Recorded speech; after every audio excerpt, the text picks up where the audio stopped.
Lisolo ya somo, lisolo ya pasi, kaka ndenge lobaka izali kopesa ngai mutu koswa bino batu bokendaka vacances na Kinshasa. To bandi koyoka yango ke ba jeune fille mingi na poto, ba mama mingi ya poto bazali kokende Kinshasa pona kosala ki Chelsea, pona koluka mibali oyo bamonaka makasa ya nkembo, mibali oyo bamonaka katuku bianza. Yoka lisolo ya mwana mwasi oyo Arlette. Arlette akei Kinshasa. Akuta ina député moko Songolo nzoka député wana azalaki député ya solo to ya lokuta alingi a sacrifier mwana mwasi oyo Arlette avandaka na France aleli.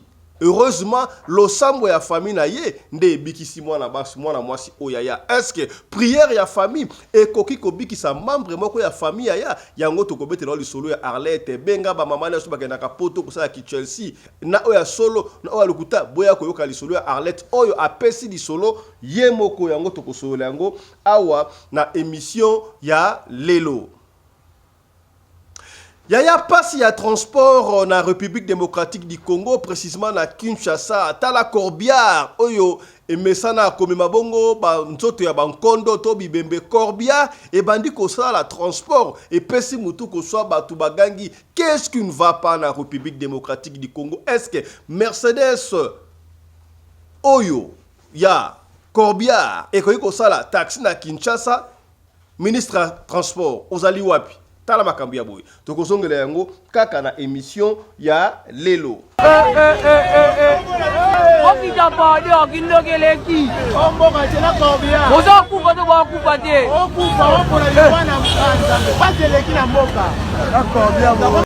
Yaya eske ezalaka normal to dans la bakayango chaque fois des coloribus and de gustibus non pour disputandum. Des problèmes de goût et de couleur ne se discutent pas. Et ça la bande comme surtout dans la République démocratique du Congo, ba africain généralement et ba congolais, bango ba linga kalisus ko bala ba congolais te. Ba congolaise te onga ko bala kaka mundele ya mundele yango pour mona boye mundibu. Est-ce que savez-vous que on doit conserver la culture ancestrale même ba animal ba nimo, ba fourmi, ba mboa, ba lion, ba ndeke, ba lingara ko conserver originalité na bango, culture na bango, authenticité na bango, espèce na bango. Mais tant que obali mundele, obali mutu ya province ya couleur mususu, obali boy. Crois-tu que ozo conserver identité africaine? Croyez-vous que ozo conserver identité à Motomoindo? Tant que bota meti, est-ce que Motomoindo a rozali susu? Bomona teke bozo tinda batu to culture africaine to pe la ponwa en voie de disparition. Na sepe na prédication imam Oyo ya islam, il a été très clair. Et le a expliqué et que sunga peyo au comprendre makamebele. To kozongele yango kaka na émission ya lelo. Mariez-vous avec les gens de chez vous. Après, quant à ce genre de discours, aujourd'hui on traite de racisme, ça n'a rien à voir. Absolument rien à voir. Ça c'est pas compliqué, hein. Moi quand je vois des Maliens qu'ils ont, je préférerais 1000 fois le comportement d'un Malien que le comportement de certains Marocains. Pourtant je suis Marocain.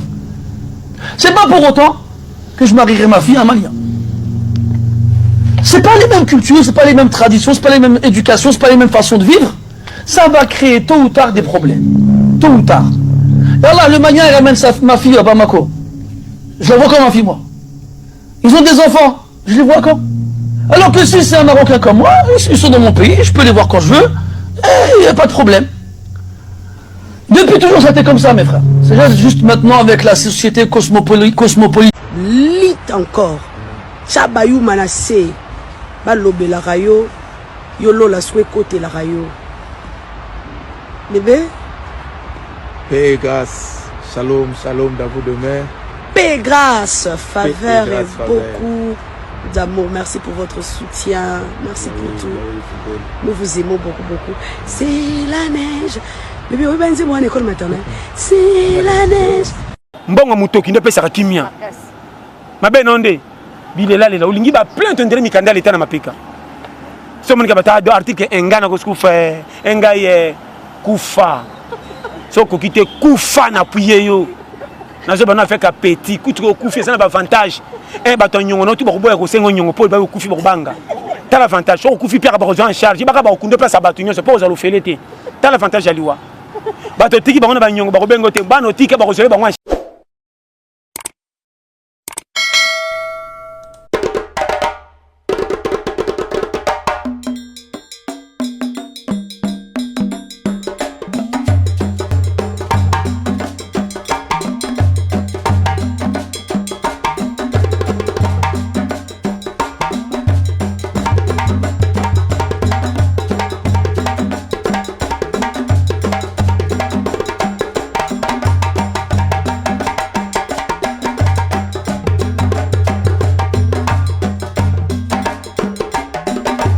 mobali mbinga na mwina ngolo aboya hydroquinone soki ezotambola basheri bazokweya mayanga na retrouve douce tendresse affection epa na yo nasalelo nini mpo ndimake na kupendaka sana. Mbote na bino bandeko balandi ya radio loko télévision bisika nyos tu bozwami. Merci na confiance pe fidélité bozali kopesa programme oyo radio lokole masolo epai wapi tokutanaka chaque fois pona kosolola makambu oyo zali koleka bongo na communauté na biso africaine en général. Mingi biso batu oyo tolobaka lingala na bandela yango chaque fois kombo na ngai Fiston Pelende tata ya Sedek na sepelaka mingi yo obenga ngai tata Pelende pona ko valoriser culture africaine, généralement, particulièrement la culture de nos ancêtres. Yebisa bandeko papa Fiston bandi le toko na mingi te toko solo la masolo oyo et pesinga mutu ko soit bino batu besa okele Kinshasa. Yaya mwana poto ya solo, mwana libanda ya solo à l'époque valeur oyo bambama ya poto basalaka na yango, basi ya poto basalaka na yango, mibali ya poto basalaka na yango. Est-ce que zalaka lisusu à l'époque, ce que vous avez dit, Jikaye, ya moko ya poto, fi moko ya poto, mobali moko ya poto aye, bazoko pesa ye respect na Kinshasa. Batu, babane ko kende kolinga koluka mbongo na poto. Oye komi, ba fi ya poto, bazoko kende Kinshasa, balinga kamibali, bazwaka mbongo. Balingaka ba député, ba député salaire zali komata se komata, bazwaka mbongo, bakendaka nango na poto. Mabe kwi. Okolinga mutu mususu ya bisio député nzoka za ina député ya li solo o na kobetela yo Arlette ye moko apesi li solo papa Fiston beta li solo mama na biso na bina pio li solo o beta po mama na biso alandaka yo likambe komelinga yi sinote na linga kina tika na Kinshasa balingaki ba sacrifier ngai et pas un certain député et le cas ki ndenge nini yango liso to kobetela yo kasi yambo to koma kuna tika to développer moi des trois makambo oyo moni bongo na sommaire. Tonandaki ministre ya transport mwana mboka Jean-Pierre Bemba, président ya MLC, président national bien sûr, oyo alobaka ayaka ko défendre makambo ya embouteillage oyo sala makana Kinshasa, batu ebele et tout akimité na bango abi. Un ministre azoya na ba photo oyo akangi, tana ba photo o même na Japon. Embouteillage ezalaka, même na Chine, embouteillage ezalaka, même na Algérie, na Maroc, même na Tunisie, partout na États-Unis, na France. Alors, embouteillage au Congo, ils allaient embouteillage. Est-ce que, tant à comparer embouteillage, banzela au na Chine, banzela au na France, banzela au na Lagos, et ça banzela au Zanango, les cambouté, babusto, monaki li sous mon amboka Jean-Pierre Bemba, kaka. Étant ministre, il y a transport, na Assemblée nationale, tango ils ont été convoqués, tout le monde qui député national, mon amboka, ex-confrère, topé à choc, confrère Nabiso, ou azali bongo député Eliezer Tambwe akolobaka ba pesiye makambu ba azali kotanga livre epai wapi ministère des transports et lobby ekodoté te kosomba 60 avions pona Air Congo et banda yemoko to mona kindege asutuka ki merci na ba cameraman wana bazaki branché braquer caméra pona to mona ba réaction au ministre asalaki yaya transport ezali difficile na République démocratique du Congo la preuve ane ke ya ba kambu oyo ekoki kosala matana mboka moko te meta la République démocratique du Congo Corbière oyo eza censé komemaka bibembe transport ya bibembe mais ba préféré basa la transport nga epesi ngai mutu ko soit image yango zali mukuse est-ce que ayoka ki mawa batu bazali na rebelle alingi apesa bango lift ba en anglais amema bango to azoko bula pena na corbillard oyo ezali ya nani yaya Mercedes minibus vito wenga rango esali transport ezali corbillard de côté marabi bembe côté de mabatu et pesi ngai mutu ko soi yaya ministre ya transport botala makambo oyo bakonzi ya ville ya Kinshasa botala makambo o image oyo et révolution et révolté bino bobongisa po pasi botala makambo oyo ngai pesi ngai mutu ko soi tala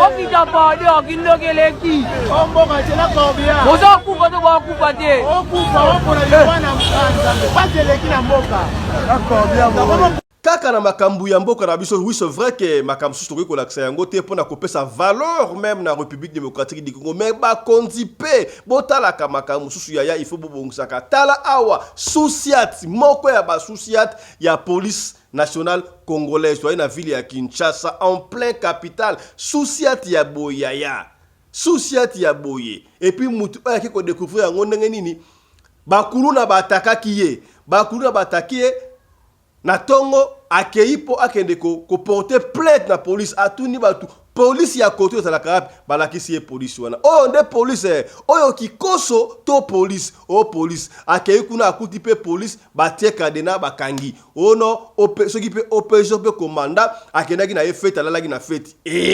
yaya est-ce que police ekangamaka na koloba mingi te po ezali eko na biso na yebi ke pulusu ezali musala ya lokumu ba police na biso force à vous ba aliko bunda général Kidimbalimba aliko bunda pour na kotia ordre na ville province ya Kinshasa kasi bo contrôler pe administration et sika oyo ba pulusu ba ko ikosala administration bo bongisa quand même boye po boye ezali ko pesa soni pendant la République démocratique du Congo biso bato to akalibanda soki ba étranger ba ko mona police boye commissariat la biso ya ngoyo ezo pesa biso passe ya kosakala te soki moyen ko ikosala recensement bo recenser botala quand même on préfère encore conteneur boti yango bien qui peut climatiser pour ils allaient par rapport conteneur climatisé ba policier ba à l'aise mais boya yo au côté la policier na kati est-ce que na kati le koana ba ko attaque 3 personnes était 3 policiers ba ko kate boye epesi malamu te soki ba kondia pulusu ba ko sala moyen to bongisa et ko sala malamu mingi voilà. Yaya na lobaka yango chaque fois nous sala attention même la Bible dit mariez-vous entre les enfants d'Israël yaya na pekisi yote na lobaki yango awa ne bandeli to ebi ke de coloribus and de gustibus non put disputandum. Le problème de goût et de couleur ne se discute pas. Batu mususu balingaka mwasi ya pembe, mususu mwasi ya mwindu, mususu mubala libumu nene, mususu bala libumu pla, mususu bala mulai, mususu bala mukuse, ça dépend ya kou ya mutu. Kasi sote ma nation, il faut faire très attention. Et ça na batu mususu balingaka ko bala étranger. Et comme la culture, na yebi ke ba africain en général, batu moun balingaka mindele fort. Nazu kamoko et africain en général mais particulièrement ya biso na République démocratique du Congo parce que nous parlons Congo et pesi passe ya kosakalate na yambaka un jour awa Moussa Nzambe Joël prophète Jérémie Kabamba aisaka biso papa fiston na Kinshasa et comment batu nyonso bazoko linga bazala na mundele na famille na bango okomona ke ko lukata égyptien moko boye est-ce que égyptien za mundele Algérien aza mundele, Syrien aza mundele, o akota mundele na famille abotana Syrien. Batu ya pauvre. Abotana Pakistanais, batu ya pamba. O ba le loko moko te, mais bozo le préféré pour nini Poso Pembe. Est-ce que bozo surtout que la Poso Pembe na sepe na prédication à imam moko apesiona. Alobi yango clair c'est que les gens disent tout bas. Yaya la retour vidéo wana oyoka soki eko révolutionner ote. Je crois na ebite soko sakaka mutu to ndenge nini na lobaka yango chaque fois awayaya recours à l'authenticité pour na nini Afrique en général ils ont développé particulièrement biso la République démocratique du Congo to changer identité Mobutu alingaka zongisa yango à l'époque nobaki a fini ba prénom Bapreno ezate benga mutu na kombo na ye tata pelende pesanga mbote na na biso ebwenge pesanga mbote boniyo mbote pesanga mbote betwa bwe pesanga mbote abari yako abari kani na munoko oyo bakoko na biso munoko africain. Quand tu me dis bonjour au transformer et ça munoko na biso te et comme munoko ya bapaya est-ce que komi landanga malam na to expliquer loko oyo po na sima na kochela oyo mam oyo alupi yaya. Comment se fait-il que les Africains en général, particulièrement les Congolais, vous acceptez de perdre votre identité, votre couleur de la peau, même les animaux, les oiseaux, bah lion, banani, tout le monde cherche à protéger son espèce. Tout le monde a réagi à ta différentes sortes d'espèces, ou comme on espèce wana bazaka ka bango na bango. Mais si comme na biso batu, tozo kolinga tokota espèce mususu. Ya. OK, libanda ya mboka. Okomi kuna po okomi sika mindele basalaka, onga na kobala congolaise te, na kobala mundele, na kobala congolais te, na kobala mundele. Na ndenge nini ya. Obosani identité. Yo yebike soki obali mundele bokobota mutu mwindu te bokobota meti o perdre déjà couleur ya peau africaine oyo il faut o protéger et plus grave encore yaya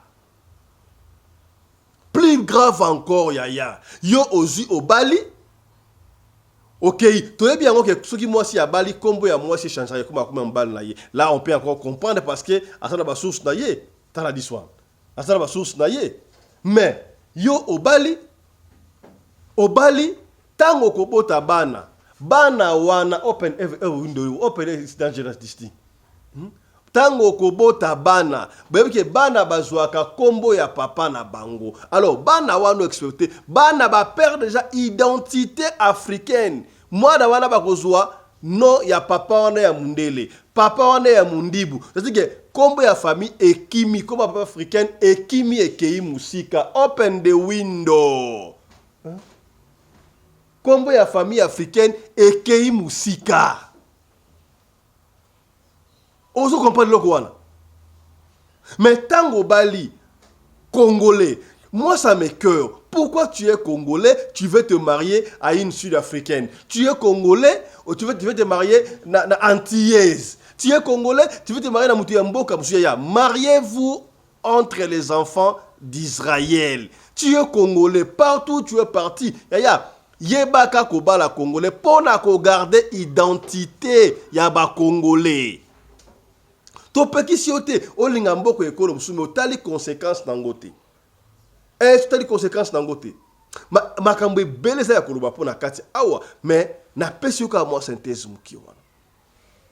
Oza congolais à Kinshasa, au Bali malien par exemple. Bana wana bakoza kombo ya papa wana malien. Bana basala sans congolais mbake na kombo ya papa malien. Si malango eko cause biso problème. Yango ba problème comme de père et de mère parce que nous ne respectons pas la loi. Vous savez, hein, et ça histoire na kolo bango te mais na pesa ka ba flash muke pour na kopeni yo. J'ai un ami oyo abalaki mwasi moko sud-africaine ba umela ba boti kutute ndoka mwasi wana mela wakakisi ba botate. Ba tu ebele ba kena rapona mukanda ba bota ba tu ba sala mariage mais mwana mobali wana azwaka mukanda te mwasi wana ya sud-africaine ataka bakal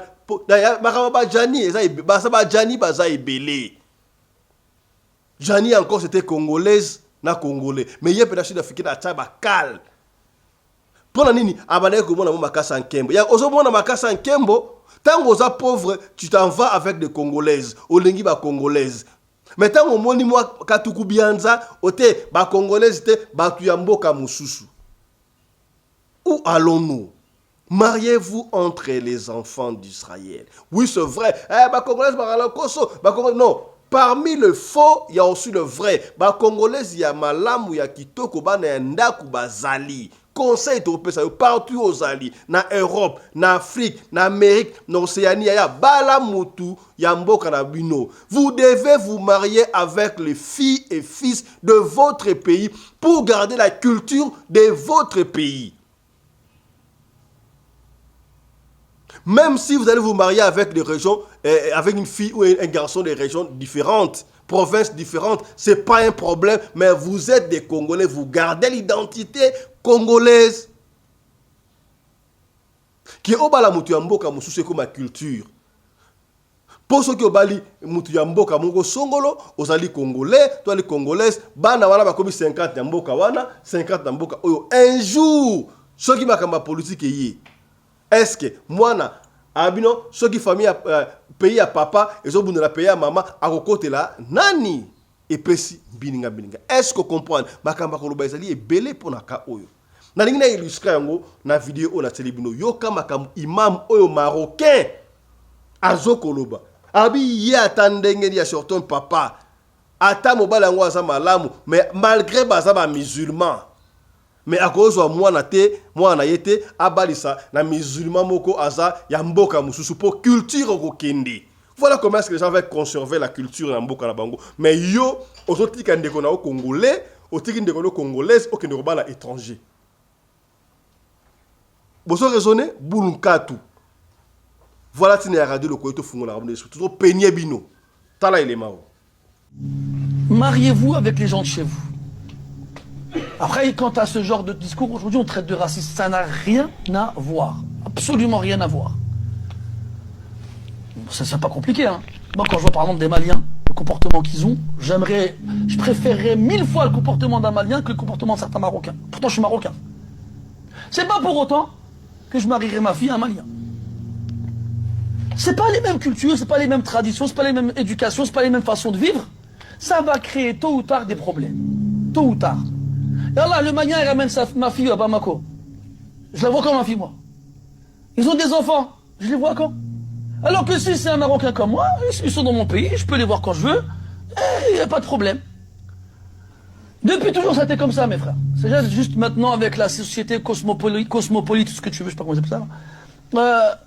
Tout le monde vit ensemble et tout le monde se marie ensemble. Et à la fin, on n'a plus rien. Aujourd'hui, on a des Marocains, on a des Maliens, on a des Mauritaniens, on a des Égyptiens, Demain, on n'aura plus rien, on aura que des humains. Pourquoi pas? Déjà, je ne vais pas aller au Maroc, je vais aller à Bamako. Le mohim, tout ça pour dire que Allah dit subhanahu wa ta'ala وَجَعَلْنَاكُمْ شُعُوبًا وَقَبَائِلَ لِتَعَارَفُوا. On a fait de vous des peuples et des tribus pour que vous vous connaissiez, pas pour que vous vous mélangiez et vous disparaissiez. Otep, Otep, gloire et honneur à nos ancêtres bienveillants. Otep à vous, chers dignes fils et dignes filles de Kama. Chers enfants de Kama, nous venons ensemble de regarder la vidéo de cet imam marocain qui a dit tout haut ce que beaucoup d'Arabes pensent tout bas. Et oui, c'est vrai que beaucoup d'hommes seront choqués parmi ces soi-disant croyants. Mais reconnaissons qu'il a raison. Reconnaissons que c'est un homme digne. C'est un homme qu'on doit respecter. Parce que dans ce monde, tous les êtres vivants se soucient de la survie de leur espèce. Tous les êtres vivants. Ce que cet imam est en train de dire est légitime. Il n'y a que nous les Noirs qui n'avons pas encore compris que nous devons nous battre pour la survie de notre espèce et de notre descendance. Oui, il n'y a que nous. Parce que voyez-vous, même les animaux de la jungle ont compris qu'ils doivent lutter pour la survie de leur espèce. Raison pour laquelle parfois on voit les oiseaux migratoires. Quand ils sentent que la famine va arriver, ils voyagent, ils changent de cadre pour ne pas mourir de faim au risque de disparaître. Quand on observe même les autres animaux, les autres espèces d'oiseaux, ils ne volent que par plumage. Personne ne se mélange. Voilà des gens qui envoient une religion chez nous. Ils disent que leur Dieu leur a dit que nous, on doit former un seul peuple. Que tous les musulmans sont même mère, même père. Et même quand on se réfère au dernier serment du prophète Mohammed sallallahu alayhi wa sallam, il a dit dans son serment que le blanc n'est pas supérieur que le noir, vice versa, Et que le meilleur parmi les êtres humains, ce seront ceux qui seront pieux et ceux qui auront la crainte d'Allah. Mais voyez, l'imam a dit, hein, et il a pris un exemple clair, que même si un Malien a un bon comportement, il préfère le Malien qui a un bon comportement que certains Arabes. Ça c'est vrai, mais jamais il lui donnera sa fille. Parce que là, il y a deux enjeux. S'il donne sa fille à un Malien, vu que dans nos législations, l'enfant porte le nom de son papa, si le Malien s'appelle Soumangourou, forcer son petit-fils va s'appeler Soumangourou. Et à travers le nom de son petit-fils, on ne saura même pas, lui, son arabité disparaît. Raison pour laquelle il ne veut pas. Mais voilà, nous les Noirs, on a adhéré à leur religion sans même se marier avec eux. On change nos noms, nos prénoms. Nos prénoms, nous portons leurs noms. Au détriment des noms sénoufos, au détriment des noms Akan, au détriment des noms malinqués. Vous-même voyez les trucs comme ça. Et on ne se limite pas à là. On s'habille comme eux. On porte les habits des boubous, des chiottes. Et avec ça, on est fiers. Mais c'est incroyable. Mais pour vous dire, ce n'est même pas seulement le fait qu'on ne va pas reconnaître la disparition de son espèce qui l'intéresse. Non, non, non, non. Il y a une haine. Il y a un racisme qui est derrière. Parce que pour ce peuple-là, le noir est un être inférieur. Parce que pour ce peuple-là, la vie d'un noir ne vaut que dalle. La preuve, leur prophète Mohammed sallallahu alayhi wa sallam, lui-même, il avait des esclaves noirs à sa possession. Allez-y fouiller, comment on appelle, Saïd Muslim, 10-39-04. C'est un hadith authentique qui dit que le prophète même avait des esclaves noirs à sa possession. L'hadith Saïd Muslim 1602, livre 10 à 10-39-01, allez-y fouiller, le prophète Mahomet a échangé 2 esclaves noirs contre un esclave blanc. Bien, l'hadith authentique encore Saïd en-Nasai 46-21 dit qu'un esclave arabe équivaut à 2 esclaves noirs. Et c'est des vérités, c'est des réalités. Nous sommes à l'ère de la technologie et du numérique. Allez-y fouiller. Vous allez comprendre pourquoi nous sommes considérés comme une race inférieure. Vous allez comprendre. Voilà nous les Noirs, au nom d'une religion, on se combat. Au nom d'une religion, on se déteste. Au nom d'une religion, hein? Yaya, mois de janvier, tu as qui m'a solé à Tipra, tu as ma pongolo, mais tu as qui sur Lumumba. Tu as sur Lumumba, na quoi na révélation, on appelle ça bino. Les autres, pour la biso et comment le cola héritier. Il y a Lumumba et Bima Lokola Kizenga, Antoine Kizenga. Est-ce que Antoine Kizenga était réellement l'héritier? Il y a Lumumba. Est-ce que Antoine Kizenga, il a réellement vécu avec Lumumba? Oui, na gouvernement. Mais beaucoup de choses. Est-ce que Antoine Kizenga était plus lumumbiste que Joseph Désiré Mobutu? Paix à leurs âmes. Je ne crois pas. Na évité. Na ikolobate meyoka. Balobaka monoko ya mukolo bimisaka solo. Meloba makambo ya bia. Tokeye pas vieillard oyo. Papa oya mukolo azoko expliquer qui est réellement l'héritier ya Lumumba. Total. Zenga lobi yé héritier ya Lumumba. Mais est-ce que yé yebaki Lumumba? Bakutani na Lumumba kaka na tango ya gouvernement. Et Lumumba l'avait recruté parce que PCA na abako bazaki na plan ya kosala nini sécession. Okiango Kasavubu na Kamitatu na Gizenga banga basala sécession. Alors Lumumba était au courant de ça. Tanga yokiango abibo pona casser bango akamati Kasavubu mistana akomisi ye président de la République. Akamati siko Gizenga ati la gouvernement na ye comme vice-premier ministre sans portefeuille. C'était qu'à pour casser là on a ce bazaki nango. Et puis Lumumba n'a pas fréquenté, Gizenga n'a pas fréquenté Lumumba pendant Vinaye. Gizenga a recruté qui est dans Lumumba quand on attend le gouvernement. Donc il a été avec Lumumba seulement le temps passé dans le gouvernement, c'est tout. En dehors de ça, il n'a jamais été avec Lumumba parce que Azaki est capable même de définir le lumumbisme pour aller baki en côté. Et puis il se prétendait être héritier de Lumumba. Mais s'il avait connu Lumumba, il n'allait pas dire ça. Ayebaki Lumumba, parce que Lumumba lui-même s'était défini, il dit je suis une idée. Je n'ai pas de père, je n'ai pas de mère, je n'ai pas de famille, je n'ai pas de tribu, je suis une idée. On n'hérite pas une idée, ce n'est pas un bien matériel. On épouse une idée. Quand on épouse les idées de Lumumba, on devient lumumbiste. Lui, Ayebaki Lumumba, Ayebaki Lumumba, comme on utilisait combat Lumumba pour se laisser passer. Ok, il ne connaissait pas Lumumba. Ayebaki Lumumba, il ne connaissait pas le lumumbisme. Il est comme côté parce qu'il n'a pas été avec Lumumba, il n'a pas évolué avec Lumumba.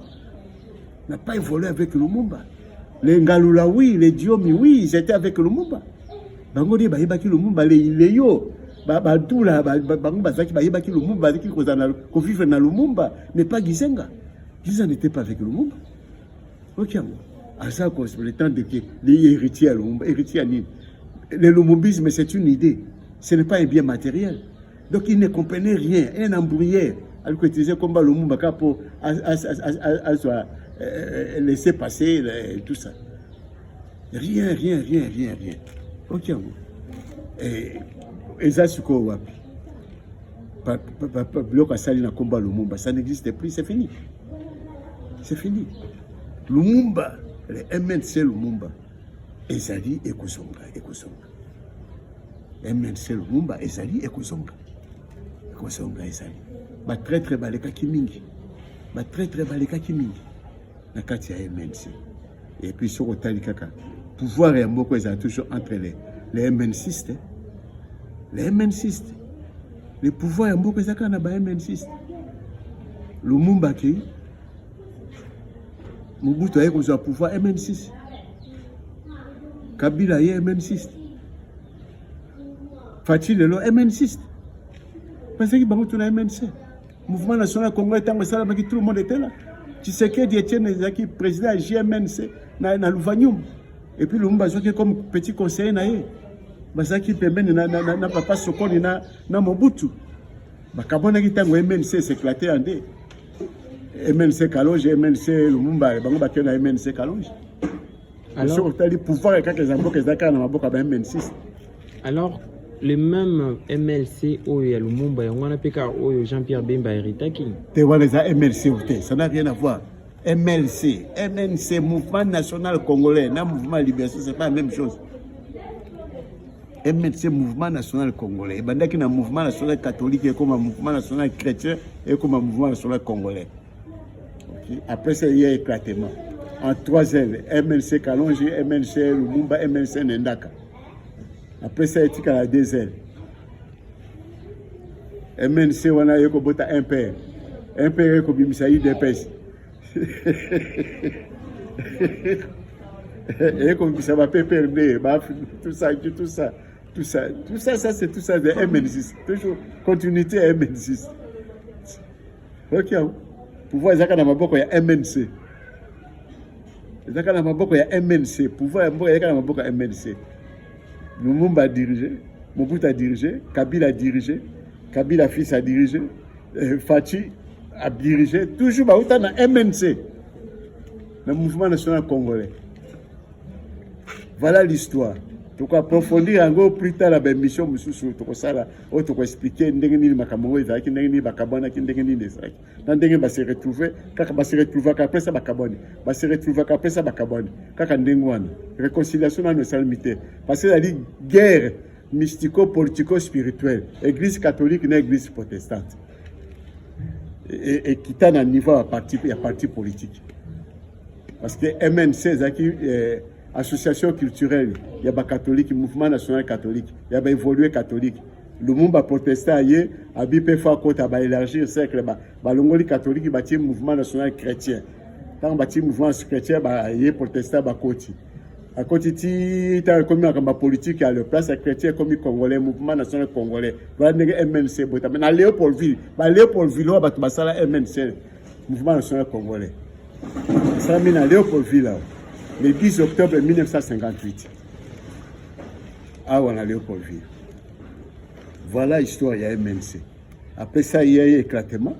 Le mouvement national congolais, le mouvement national congolais catholique, il va y avoir Kalonji.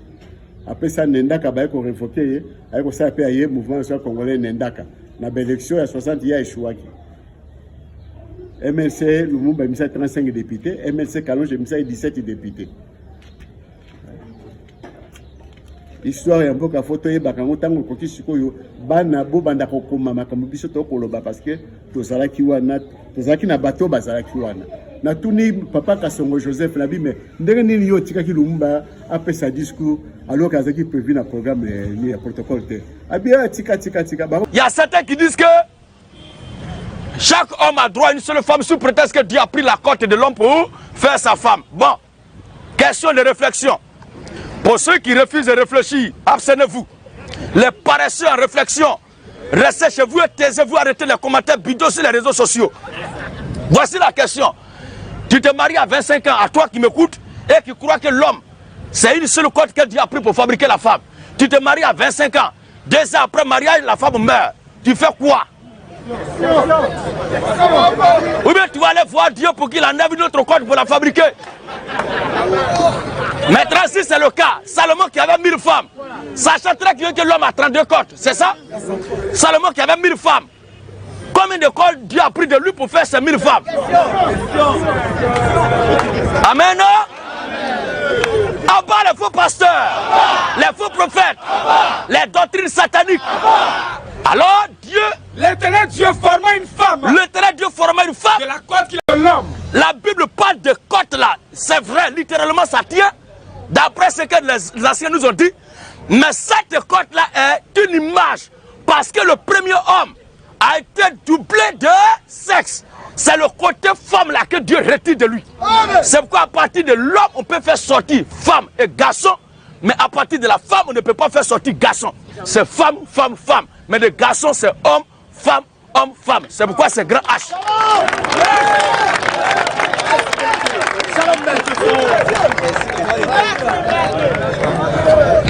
Et c'est pour cela que l'homme n'a pas besoin de la femme pour exister, mais la femme a besoin de l'homme pour exister. Et nous disons encore que les femmes ne sont pas nos mamans. Quel qu'elle soit l'âge d'un garçon, il est le père de la femme. S'il y a 1 million de personnes, et que sur ces 1 million là, il n'y a qu'un bébé de 1 mois, même 1 semaine, même 2 secondes, qu'il y a un garçon qui est là, on dira qu'ils sont là. On ne dira pas qu'elles sont là. Parce que le mâle dominant, le roi est roi dès la crèche. Alors, l'éternel Dieu forma une femme. L'éternel Dieu forma une femme. De la côte qu'il avait prise de l'homme. De la côte qu'il avait prise de l'homme. Et il l'amena vers l'homme. Quand il a amené cette côte vers l'homme. Et l'homme dit. L'homme dit. Voici 7 fois. Voici 7 fois. Celle qui est os de mes os. Le faux prophète, il a dit la star des faux prophètes de la terre, qui se fait appeler cri de minuit, lui il dit que ici là. S'il vous plaît, on ne dit pas le nom. Nous on fait le portrait pour déposer, chacun se reconnaît dans l'enveloppe. Amen. Nous ne s'occupons pas trop de l'enveloppe. C'est le contenu là qui est important. Si vous avez bien compris ce qui est dedans, la lettre qui est dedans là, c'est bon. Contenu là, laissez ça comme ça. L'enveloppe là, laissez ça. Alors, voici 7 fois. Quand la Bible dit voici 7 fois celle qui est os de mes os, chair de ma chair, qu'est-ce qu'elle lui dit? Qu'elle n'était pas la première femme d'Adam. Il est tellement inconscient, illettré, qu'il tient de pareilles déclarations. C'est-à-dire simplement, de tout ce que Dieu a créé, c'est pour la toute première fois que l'être humain voit son semblable. C'est tout ce que ça signifie. Cela ne veut pas dire qu'avant Ève, Adam avait d'autres femmes. Et quel était leur nom? Voici 7 fois. Et c'est ça qu'on appelle prophète vivant de son temps. Un plaisantin comme ça. S'il y a les adeptes de cris de minuit ici, là, moi je vous demande pardon, venez, je vous donne la tribune là, venez présenter cris de minuit. Son document est là, il y a beaucoup de choses dedans, on va lire ça et puis vous allez nous expliquer.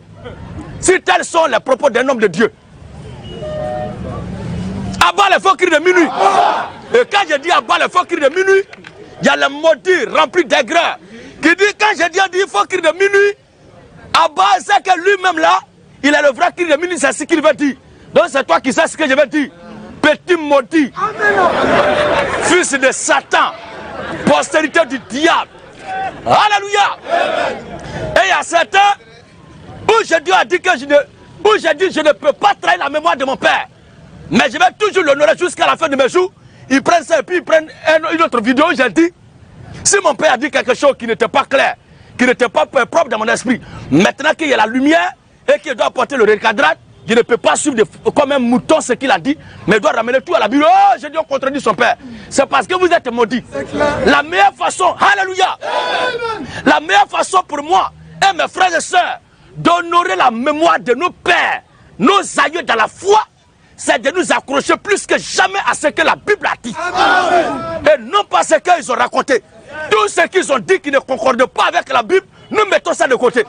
Tout ce qu'ils ont fait, ils ont pratiqué, qui ne concorde pas avec la Bible, nous mettons ça de côté. Parce que tout qu'on fait, ils sont appelés envoyés de Dieu. Ce ne sont pas eux qui ont envoyé Dieu.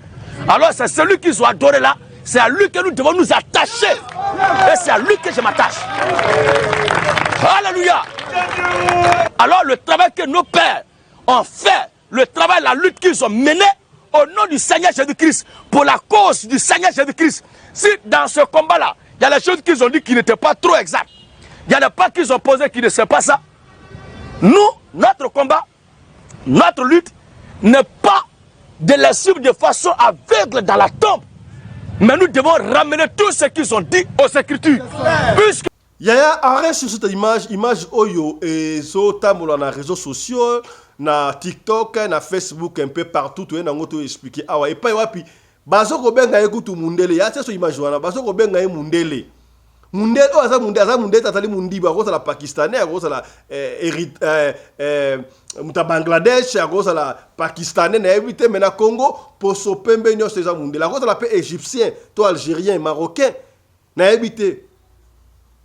Azo côté ka café batu bazo kamwa ke mundela la derrière ça mundelete bon race wana azo ko bazo kamwa race wana était ka café mais au lieu d'apprendre quelque chose il y a pas de son métier il y a quelque sorte de gens mutu wana a utilisé pour son complexe parce que mutu wana complexe pour se permettre ba rater pour ani même ba chayer o ba hote ka ba valeur ba telemi de bo mona ba hotela ye ba azoteka café.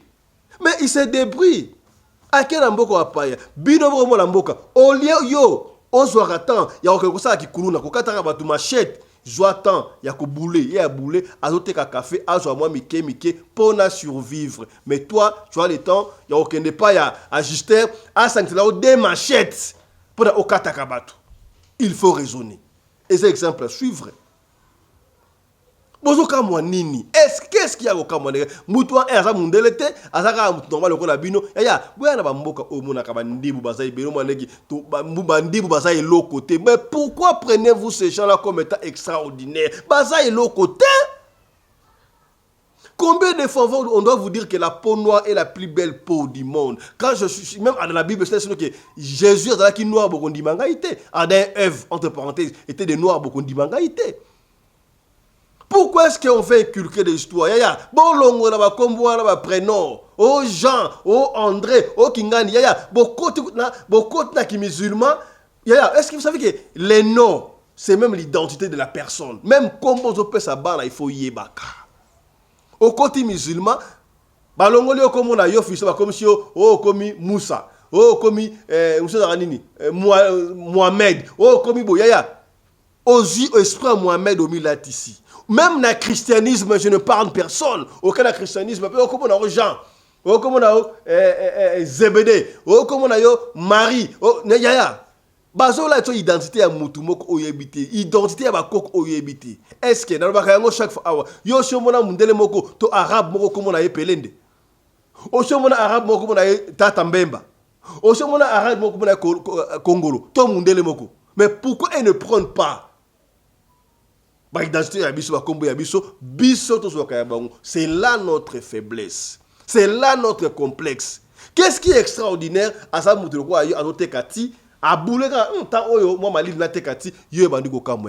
Est-ce que commis? Est-ce que commis?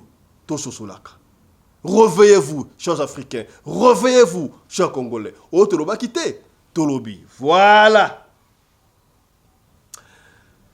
C'est combien de minutes? Il y a une histoire, il y a Arlette, et puis il passe, il partage les solos, il partage les missions, il bandeko, il bakendaka libanda, ko lukami bai na Congo, et comment la mode, bah ya, toko wanga la te ba fille belé bazo uta Europe, bazo kende, ko comme ba supporter à Chelsea, na Kinshasa pour na ko luka katuku bianza, ba na poto ba komi na ba supporter à Chelsea, ko leka kutu paka juma, ezo pe sa pasi.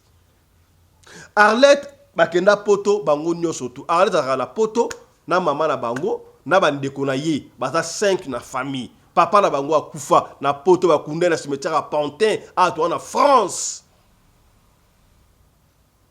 Alors parmi les 5 wana bandeko ya Arlette 4 baza batu ya losambo basambela ka l'église moko songo to tanga kombote ya l'église musu na poto ba l'église solo la France ata to fingi to lobi ba vrai pasteur basali ya mabende baleke belé bali ko étouffer na o ya bien.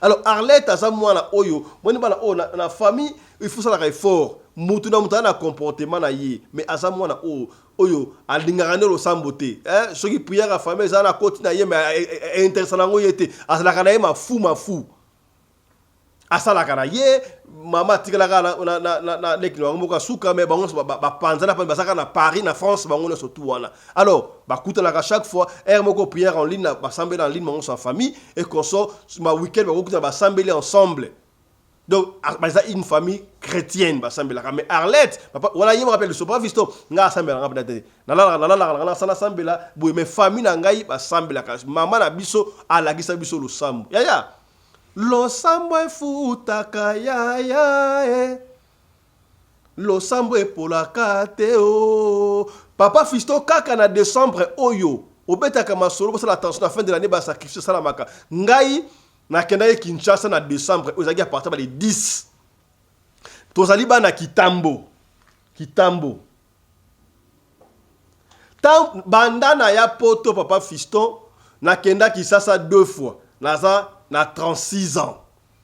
Nakenda ki sasa 2 fois na poto mwana mukie nakenda ya liboso ya mi balé doki na poto na apena mbali te na kala bana ngami balé na trie bango pa mama na biso nga na ke Kinshasa na komi Kinshasa pa fisto loyenge oyo na yebi yango ba jeune fille mingi na poto ba wake de sala ka kindumba ba asoluka azata na moi député na ye moko boyi sur le 21 000 dollars ba swaka wana ya alongola na ta $2,000 ezala ka ye.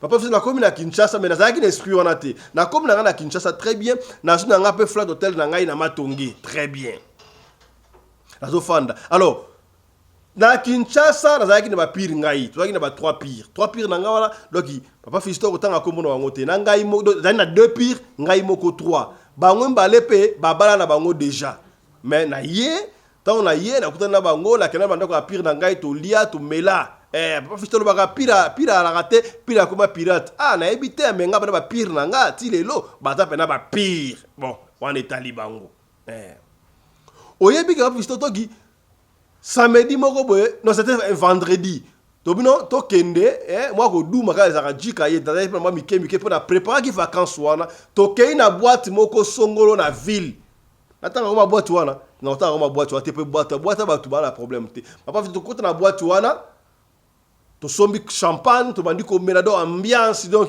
na kenaye pa DJ na pesa ma DJ mbongo ba boaka pe Arlette songolo mwana poto ya tongo ba boaka pe nga ba boaka pa basanga to dume to chill quoi mbala moko ya camarade na ngai mobile ya mami na moko téléphone eleli nini ba bengi pa mobile na keno mwana sali fièvre e fa zonga ndako papa fisto camarade wana azongi na enda to tire na camarade moko mususu wana mbala moko to mona champagne mususu ye barman aina champagne champagne utu po tonton amtape tonton ngonani bino boye biete kasi nani wana dada nani wana mutu wana mutambongo député wana asa député natanga komona te pour éviter un problème.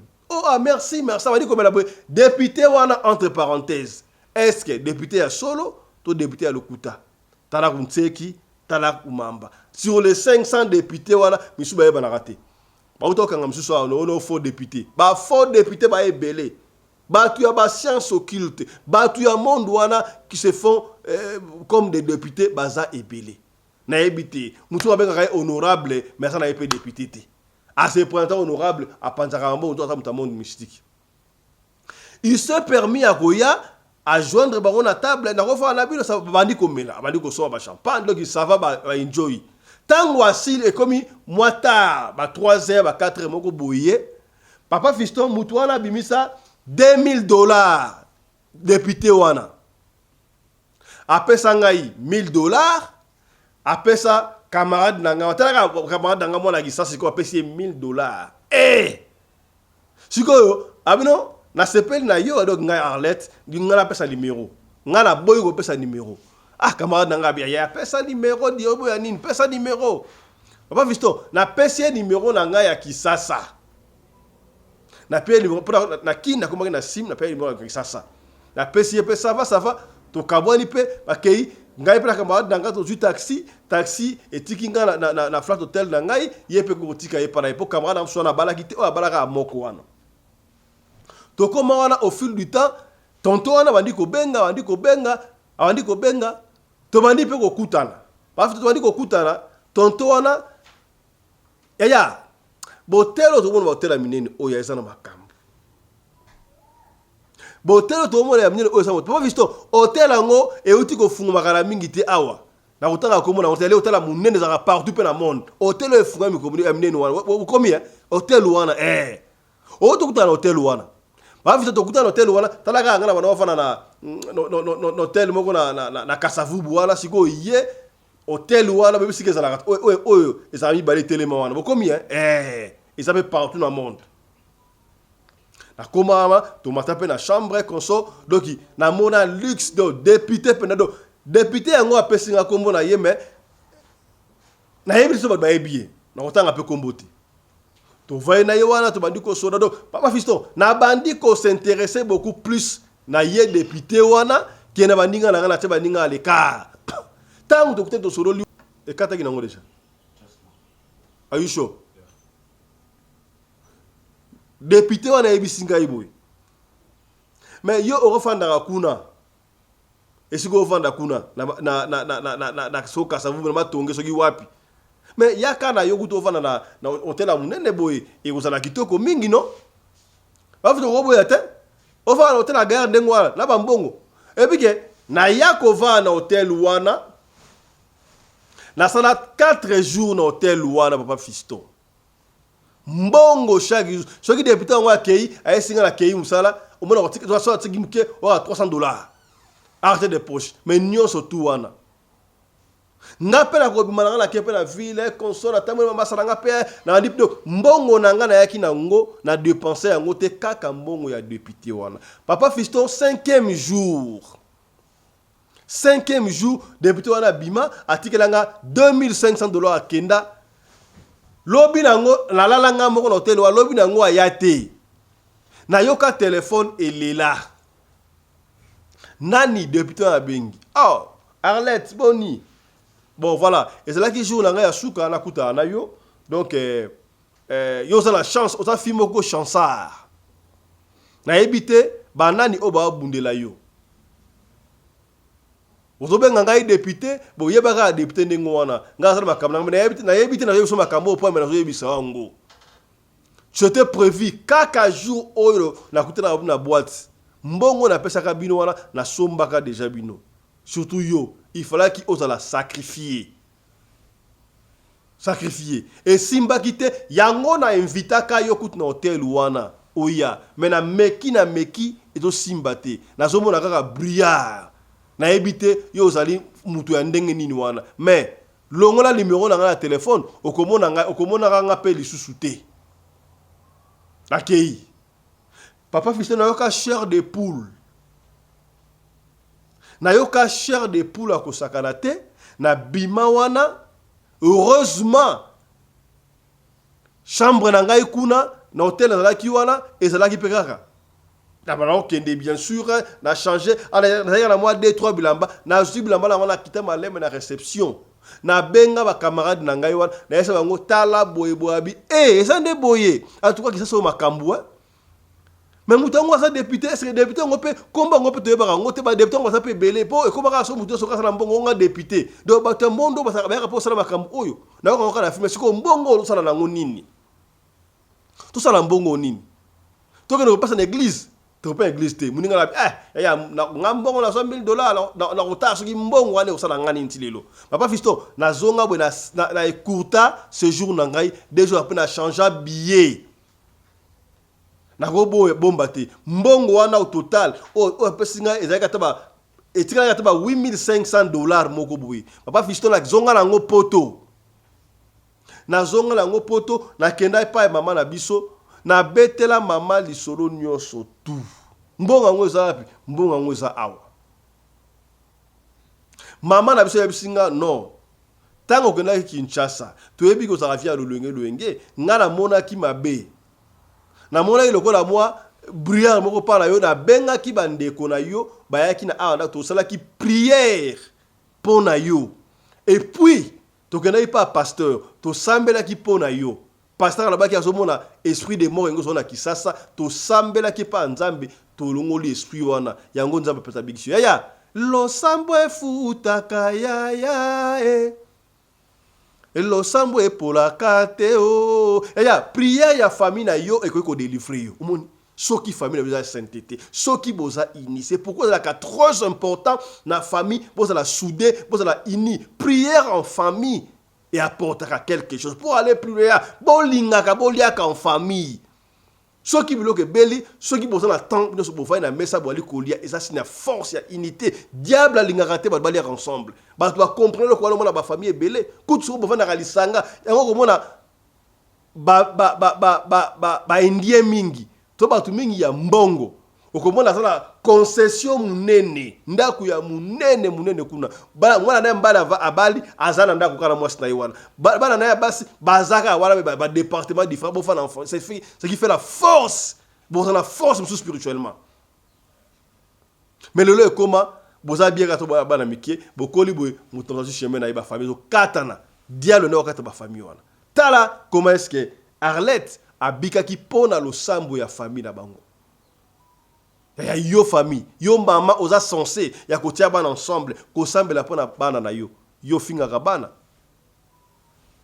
usala bana mabe ba mama ba papa est-ce que bola sa bana mno zalo sambo o to lo bakite to lobi tala Arlette oyo abiki po o sambo ya famille bino ba fi o ya poto ya Libanda Afrique du Sud Angola wapi boke de Kinshasa pour la cause ba député sachez que ba député mususu ba ali ba député te ba dans le monde au-delà ba to ninga ba sacrifier bino yango ba na poto wa ko bien na kisa ukomona mwana poto ke na kisasa azongi te atikali kuna basi to mibali boyoki o to lo bakite to lobi to suki awa merci bande ko ne bona debiso ebele yo muto la biso ya soki ozana lisolo ya ko pesa benga biso pesa lisolo na yo soki obengi biso biso te komitungisa mate ya tikela biso audio ya lisolo na to ko beta yango kaka ndeko to beta yango soko lingi tanga kombo to kotanga kombo soki po boy to tanga kombo te to kotanga kombo te biso to fonctionnaka ndengo wana allez portez-vous bien santé de fer à tous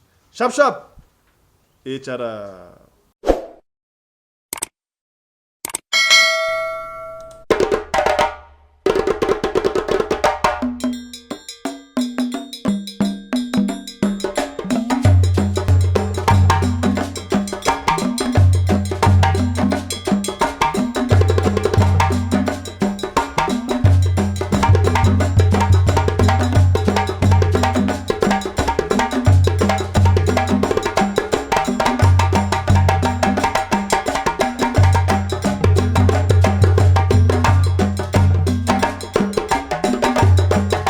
Mbinga na mwina ngolo aboya hydroquinone soki ezotambola basheri bazokoya mayanga na retrouve douce tendresse affection epa na yo nasalelo nini mpo ndimake na kupendaka sana